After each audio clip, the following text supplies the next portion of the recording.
What is up, Infinite Leader? There is a lie that most entrepreneurs, high achievers are telling themselves that is costing them not only the success that they want in their business, but it's costing them a sense of happiness, a sense of satisfaction through the process of building their business. This is a lie that I told myself for so many years in my entrepreneurial journey, and if I am honest, it is a lie that still comes up sometimes that I need to keep in check. And this is the lie of I will be happy when. Does that sound familiar? For me, it sounded like in the beginning, I'll be happy when I'm working for myself full time and I don't have a job. I'm not working for anybody else. And then it turned into I'll be happy when I have a 6-figure business. And then I'll be happy when I have a 7-figure business. And I'll be happy when I have an 8-figure business. Then I'll be happy when I finally get that exit and I don't have to work anymore. Or I'll be happy when I get that next big hire and I can go on vacation. Right? Whatever your version is of this lie, I know you're telling yourself some version of that. Here's why it's a lie. Okay, here's why that model doesn't work. It doesn't work because, number one, we're making our internal state, our internal experience, our emotional state, we're making it contingent on something outside of ourselves. And not only that, we're making it contingent on something that we don't fully control, because we don't fully control our customers or the market or our team members or the outcomes in our business. That's not fully in my control. So if I'm making my own personal happiness, satisfaction, experience of life contingent on something that I don't fully control, that's outside of me, that is a recipe for suffering, for burnout, for dissatisfaction with life, for dis-ease, right? Dis-ease, disease. And I've experienced all of these things, by the way, in my entrepreneurial journey. Okay, the second reason why this doesn't work is there's always another goal. There's always a bigger goal. It's part of how we are wired as entrepreneurs, as builders, as visionaries. Whoa, what are you doing, camera? Get back here. As builders, as people who see things that other people don't see and make things that don't exist yet, it's in our DNA to always be looking to the horizon, to the new possibilities, to the new vision. And so when you achieve that goal, does it make you happy? Yeah, there's a short-lived dopamine hit, excitement, the celebration. But if you notice, it's immediately replaced by the next bigger thing. And I know of some entrepreneurs later in life, in their 50s, 60s, 70s, they have spent their entire careers just chasing that next bigger goal, that next bigger level of scale, searching for the happiness that they think will come, but never truly grasping it. And I just feel like that's a really sad way to live. And you might say, you know what, Wyra, I just want to make a lot of money. I just want to be successful.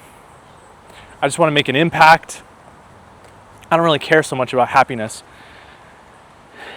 And here's where I challenge you on that, because most people, if you strip away like all of the surface, why is it that we do the things that we do? Why do we start businesses? Why do we get into relationships? Why do we become entrepreneurs? It's because there's a feeling that we are looking for, and we believe that by doing that action, we will get that feeling. So maybe happiness isn't the word that you use. Maybe it's freedom. Maybe it's impact. Maybe it's control. Maybe it's power. Maybe it's your full potential. Whatever that feeling is for you, it is still just a feeling. And here is the third reason why that doesn't work.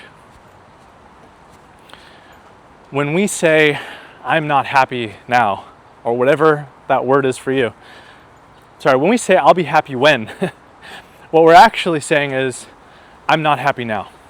I'm not okay now. Something is wrong now. Therefore, I need to do these things so that I can make it right. And that is looking at life, looking at your business through an emotional filter, a dissatisfied filter, a filter of desiring and craving and wanting, wishing something were different. And when we look at our lives and our businesses through that filter, we make bad decisions. We make emotional decisions. And this is one of the reasons why my first business was successful, and then we grew it until it crashed. Basically grew a company into bankruptcy. And this actually happens a lot more than you would realize, but I was so discontent with where I was, and growth was the only thing that I cared about, getting to that next level of scale, that next zero on our P&L, because I believed that when we got there, I would be happy. That I wasn't looking at reality clearly. I wasn't looking at the business clearly. And that eventually cost me the company and my health and some relationships. So here's what I have been experimenting and exploring with instead. Instead of saying I'll be happy when, instead of making my internal state contingent on something outside of me that I don't control, I've been focusing way more on the inputs and creating a deeper sense of purpose, a deeper meaning around why I show up and do what I do every single day.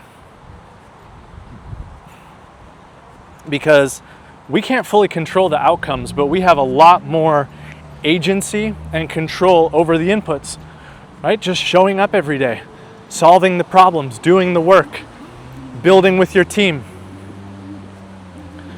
providing solutions to your customers. These are all the inputs into your business. And that meaning is very personal. I can't tell you what it is for you, but for me, it's really around getting to be of service and getting to give my gifts, my strengths, my talents that I was blessed with, getting to give those fully to others. And that is something that I find immense satisfaction and joy and happiness in just showing up and playing full out and doing a job well done. That doesn't mean that I don't still have goals, that I don't still have outcomes that I'm driving towards. Goals are very helpful in focusing your energy, your attention, your effort. But I no longer tell myself that I need those goals in order to feel happy or fulfilled. And you don't either. Because if you can't truly be happy now, if you can't truly find fulfillment, satisfaction, joy, contentment now in your work, in the present moment, and wherever you are at in your business, then I promise you, no matter how many goals you achieve, you will not find that then either.